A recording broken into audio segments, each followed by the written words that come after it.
My patients ask me, when should I start having mammograms? I'm Dr. Catherine Bowling, practicing family medicine physician in Baltimore, Maryland.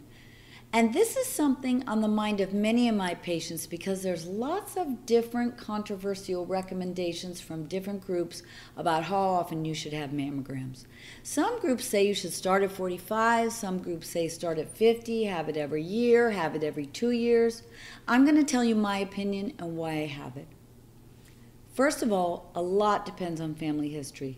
Let's say your mom was diagnosed with breast cancer at 42 years old. You should start having mammograms 10 years prior to her diagnosis, so you would actually start having mammograms earlier than the general population, 10 years earlier. So if she was diagnosed at 42, you would start at 32. So you are outside of the general recommendations. Now let's say you don't have breast cancer in your family, or no one in your family was diagnosed with breast cancer prior to the age of 50.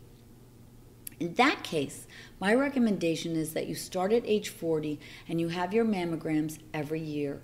And the reason I recommend that is because many women are diagnosed in their 40s with breast cancer. So why all the controversy and different recommendations? Partly because some groups feel that women going for mammograms in their 40s have too much anxiety about having the test, about perhaps having some test results that give them anxiety, and that anxiety outweighs the benefit of having a mammogram. But when I ask my patients, which would bother you more, missing a diagnosis of cancer in your 40s or having some anxiety about having a mammogram and follow-up testing? No one says anxiety would bother them more.